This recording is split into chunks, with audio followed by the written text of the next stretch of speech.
कार्यक्रमलाई चाँडै सिद्ध्याएर यहाँलाई साङ्गीतिक माहौलमा प्रवेश गराउनेछौँ र अहिलेलाई भने म आफ्नो शुभकामना मन्तव्यको लागि अहिले जेनजी अगुवाई गर्नुहुने हामी नेपाली संस्थाका संस्थापक श्री सुदन गुरुङज्यूलाई यो लोसारको शुभकामना मन्तव्य राखिदिनु हुनका लागि म हार्दिक अनुरोध गर्न चाहन्छु।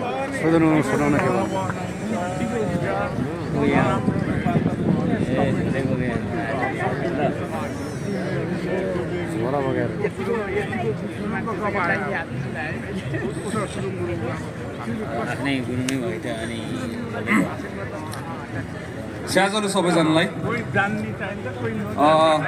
मिडियाकर्मी साथीहरू कतिखेर बोली चिप्लिन्छ भनेर कुरिराख्नु भएको जस्तो लाग्यो होइन जस म त्यसरी गरी अब उहाँहरूले जस्तो गरेर त्यस्तो फर्मल्ली चाहिँ तपाईँको त्यस्तो रेस्पेक्टेड साथ चाहिँ मलाई भन्नु नहोला होइन। सम्पूर्ण हाम्रो अग्रजहरू उहाँहरू सबैजना मेरो बुवा समान, भाइ समान, आमा समान, दाजुहरू, दिदीहरू, भाइ बहिनीहरू सबैजनाहरू उहाँहरूलाई चाहिँ म लगायत हजुर सम्पूर्ण नेपाली दाजुभाइ तथा दिदीबहिनीहरू देश विदेशमा रहनुभएका सम्पूर्ण नेपाली दाजुभाइ तथा दिदीबहिनीहरूलाई तमुलो सरकारको तर्फबाट ह्याप्पी लोसार। धेरैजनाले के भन्छ भन्दाखेरि एउटा नागरिकको शक्ति हुँदैन, एउटा नागरिकले केही गर्न सक्दैन, एउटा युवाले केही गर्नु सक्दैन, युवालाई केही ज्ञान छैन, एक्सपिरियन्स छैन, धेरैमा धेरै पनि विदेश जानु सक्छ भन्ने जुन चाहिँ भाष्य थियो त्यो आज हामी लगायत सम्पूर्ण जेनजी तथा नेपालको नेपालीहरू सबैजना मिलेर त्यसलाई चाहिँ रङ प्रुफ गरिदिएको छौँ।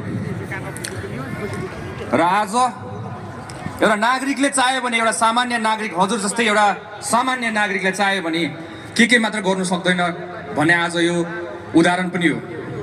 म जस्ता हजुरलाई हामी भन्दा म जस्तो म भन्दा नि हजुरमा धेरै आँट छ, धेरै साहस छ। त्यो साहस तपाईँले देखाउनु मात्र पर्ने रहेछ,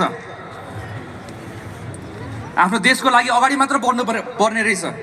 निस्वार्थ केही चाहिँदैन, मन्त्री चाहिएन, केही चाहिएन, कुनै पोस्ट चाहिएन, स्वार्थ यति मात्र थियो कि तपाईँको देश बनोस्। हाम्रा विदेश गएका दाजुभाइ दिदीबहिनीहरू फर्केर आओस्, देश समृद्ध होस्। कुनै आमाले एयरपोर्टमा गएर आँसु झार्नु नपरोस्, कुनै बुवाले एयरपोर्टमा गएर अङ्गालो मार्दै आफ्नो छोरालाई जा छोरा भनेर भन्नु नपरोस्। त्यो दिनको लागि लडेको हो हामी सबैजना नेपालीहरू मिलेर। र आजको यो सांस्कृतिक कार्यक्रममा म हजुरलाई के भन्न चाहन्छु भन्दै, एउटा नागरिक यति साह्रो शक्तिशाली हुँदो रहेछ, हजुरको भित्रको शक्तिलाई पहिचान गर्नु होला। हजुरको उमेरले होइन रहेछ, हजुरको साहसले देखाउँदो रहेछ, हजुरको इच्छा शक्तिले देखाउँदो रहेछ होइन। त्यही भएर हजुर जसरी हामी सबैलाई साथ दिनुभयो, हामी सम्पूर्ण भाइ बहिनीहरूको तथा म लगायत सम्पूर्ण टिमहरूको तर्फबाट हजुरहरू धेरै धेरै धन्यवाद। अनि एक दुईवटा कुरा हजुरहरू मलाई एक्सपिरियन्स सेयर गर्नु मात्रै, सानो त्यति लामो त नहोला। एउटा टाइम थियो क्या हजुरको यो ठाउँमा आउँदाखेरि आफ्नो संस्कृतिबाट टाढा भइराख्दाखेरि हामी जस्तो युवाहरू, यहाँ हाम्रो दिदीबहिनीहरू तपाईँको यस्तो गर्दै नाच्नुहुन्थ्यो, त्यो माथि पनि राख्नुहुन्थ्यो होइन, कस्तो एलिगेन्ट, कस्तो राम्रो लाग्थ्यो क्या तपाईँको आफ्नो समाजको त्यो कल्चर, त्यो डान्सहरू, तपाईँको त्यो नृत्यहरू होइन, यति राम्रो लाग्थ्यो क्या। अनि ऊ त्यहाँ परबाट स्टेजमा हेर्थेँ क्या मैले, एक दिन कुनै राम्रो काम गरेर त्यहाँ जानु पाइन्छ कि क्या हो भनेर सोच्थेँ क्या। आज यो ठाउँमा यो मञ्चमा एउटा सपना देखेको एउटा सानो भाइ आएर हजुरमा आज यसरी बोल्नु पाउँदाखेरि एउटा आफूलाई पनि एकदमै गर्वको महसुस भएको छ। हाम्रो समाजको नाम, हामी नेपालीको नाम देश तथा विदेशमा राख्नु सफल भयौँ होला हामीहरू सबैजना मिलेर। अनि यो संस्कृति भनेको चिज कस्तो हुँदो रहेछ भन्दाखेरि चाहिँ लोप हुँदै जाने कुरा रहेछ।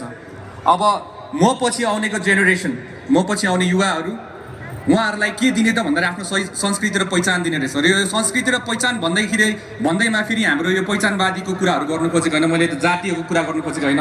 हामी छुट्टै जातको भए पनि हामी एउटा नेपाली त नेपाली नै हो नि त। आफ्नो संस्कृतिले हामीलाई भिन्नै ठाउँमा राखे पनि हाम्रो पहिचान भनेको एउटा मात्र हो, त्यो नेपाली हो। देशमा गएर तपाईँलाई गुरुङ भनेर चिन्दैन, मगर भनेर चिन्दैन।